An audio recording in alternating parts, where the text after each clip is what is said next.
Okay. ဒီနေ့2026ခုဇွန်လ21ရက်အပြင်ဒီမှာလီဘီဆိုသင်းမျိုးလွန်ခဲ့တဲ့6လလောက်ကတည်းကမဆိုရအောင်ဆိုဒီမှာဒီကပြောချင်တာကအာဂီတတချင်းတွေကပုံမှန်ကျွန်တော်တို့တင်ယူလက်ကွက်တွေရှိပါတယ်ကျွန်တော်နှုတ်စည်းတဲ့ခါမှလည်းပြောပါတယ်အဲ့ဒီနှုတ်တိုင်းတည့်ရမယ်လို့ဆိုလိုတာမဟုတ်ပါအဲ့ဒီလက်ကွက်တွေဒီအခြေခံလက်ကွက်တွေပါအဲ့တိုင်းတချင်းရအောင်လုပ်ပါမယ်ပြီးရင်တချင်းရပြီးတော့မှတချင်းပေါ်မှာခံစားပြီးတော့မှစိတ်တိုင်းကြခြေလဲလို့ရပါတယ်အမျိုးတွေကပိုခင်မှာတော့ကဘာဦးနေမောင်ဘာဦးလုံးမောင်အကုန်လုံးဟုတ်တဲ့ဆိုလီစောပြန်ခွိုင်းတွေမှာအကုန်လုံးစုကြပြီးကြပါတယ်ဒါအနေထားရှိပါတယ်ခုနောက်ပိုင်းမှာတော့နောက်ပိုင်းကလေးတွေအတွက်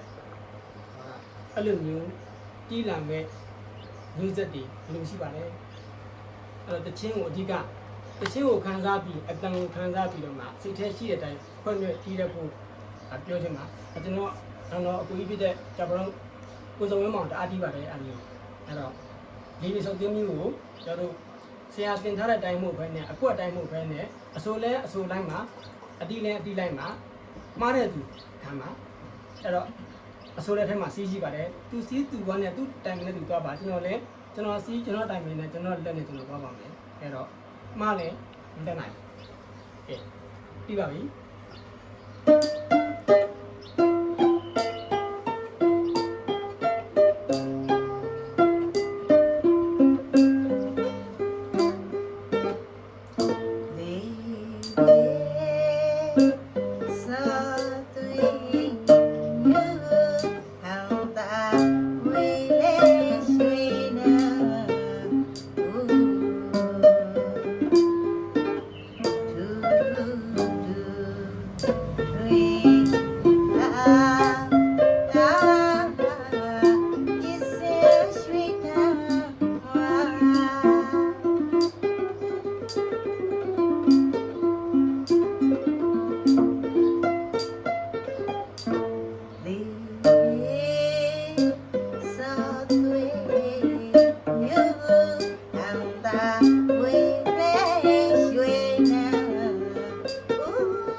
Yeah.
Sweet